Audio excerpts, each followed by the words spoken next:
The Acolyte got canceled. That was funny. So yeah, the news is that the Acolyte's not getting a season 2 definitively. It definitely feels like maybe Bob Iger had a hand in it, where he's like, I'm just so sick of this shit. Or maybe just the taste of Deadpool and Wolverine. Maybe just getting that $1 billion back from a sure thing. Yeah. It was like, Could how about be. more sure things, huh? So, there's a lot of backlash from a certain corner of the internet that really enjoyed the show or wanted to enjoy the show or pretended to like the show. There's more to it than the viewership, I would say. You would have to concede. Is it review bombing? Is it critical drinker? I'm not saying that. But I am saying that, like, if it was modestly viewed, like Andor was, but then there was this groundswell of support, discovering it late, there was a small but dedicated fan base that was clearly going to spend a lot of money on it. If you got pitched the following seasons and you're like, ooh, that'll actually go someplace really interesting and I think the show will pick up. It happens all the time. It happened with Breaking Bad. I mean, how many seasons did it have to go on Netflix before the thing got watched? It happens all the time where you have to introduce people to something. And sometimes you have to be a little bit patient and wait for it to happen. You can't just yank the plug. Now, if it's a $180 million budget and it's on the back of an IP that, like, we bought this IP because in theory, anything we make with it should get watched. Yeah, it's the budget, and the low viewership, and the normies who did watch it were like, what the fuck is this? Like, I've that was like the strongest reaction I've seen to something.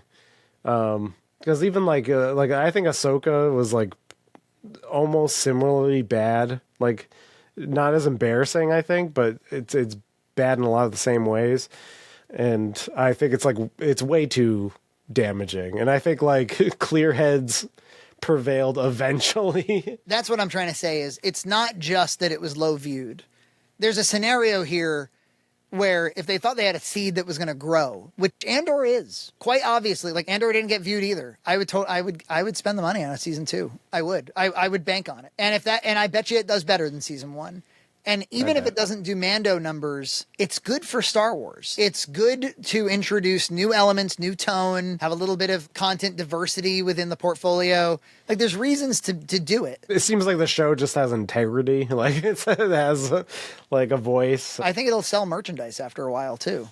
I think it's the kind of thing that, like, in 10 to 15 years, people will still talk about it. Whereas some of these other shows, they just go poof. But this show, it wasn't just that it was low viewed. It was that, like, why should we make a fucking show that tears the fandom apart? Why should we? Yeah. You can make an Andor that the people who watched it loved it, and the people who haven't watched it would love it. We just got to get them to watch it. I'm not thrilled about that show. It's kind of boring. People liked it, and you can see why they liked it. Cassian Andor. Cassian Andor. That character is cool. And you know what? The set design is really cool in that show. Maybe the one thing I would do overnight is just maybe do a little something different with the color profile. I'm not saying make it saturated or colorful or anything, but yeah. A little too, like, grim, dark, depressing. I'm also not sure that Cassian Andor himself is the right protagonist for the show. Yeah, it could have been called something else, like Seeds of Rebellion or something. Yeah. But anyway, I think that the people who think that it's just a slam dunk of like, oh, it's really simple. Like, if it doesn't get viewed, it doesn't get renewed. If it does get viewed, it does get renewed. You can imagine a show that gets a lot of viewership and, like, it probably wouldn't be smart to renew it because the second season probably would bomb. And most of all, the thing if I can rub in one thing, the notion that the hate watching was going to send that fucker over the top was like, you're out of your mind. Yeah, I don't even think the people defending the show saw it. So. Well, they always say, they're like, no, Velma got hate watched and Velma got a season 2. And I'm like, I don't think that's why. And I think actually there's season 2 was weirdly like greenlit before any numbers came in. There's something else going on with Velma. You can have your creative cake and eat it too. You can make an artistic, interesting, different, diverse Star Wars, and it doesn't have to be the Acolyte. It doesn't have to be something that straight up contradicts Star Wars at every turn. Yeah. Well, I saw a tweet or something like, because people were saying, oh, the incels, they did it. They bombed this show and now it's gone. But then somebody was like, look, House of the Dragon has a diverse cast. Yeah. It's like centers around females. It does all of these things that Acolyte was trying to do, and people love it. And it's like, it's because it's a good, well-written show. I really do think that if you're going to tell a story about heroes and villains and adventure, you need to get your moral philosophy in order. Again, I'm not saying you can't make a story about anti-heroes or immoral people or whatever else, but you have to, the show has to have a sound philosophy, right? And I don't think this had like a sound philosophy. I think it had kind of like a reactionary teenager philosophy. Yeah. Yes. Yes.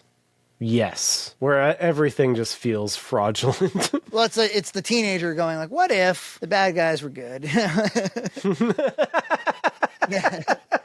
It reminds me of, I think back to playing good old Jedi Knight Dark Forces 2. They really thought they were doing a lot with interactive storytelling. There's a fork in the narrative where you can either strike dead your friend and join the dark side, and then all the cutscenes follow you joining the dark side, or you can turn off your lightsaber, you go to the light side, you follow a different path, which is kind of fun.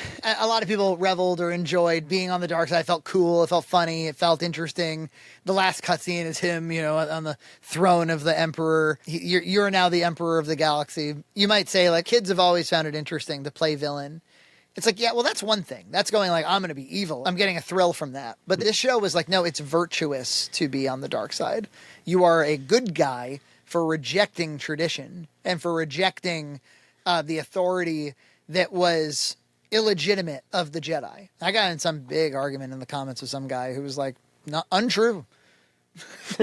Just denied what was kind of plain. This is in interviews. It's in the show itself. It's in the visual framing. It's in the performances. It's in the fucking show. I don't know how to prove to you like what's reality, but okay. Just embrace the toxic thirst trap. Subscribe to Red Cow Entertainment on Patreon for full episodes every other week.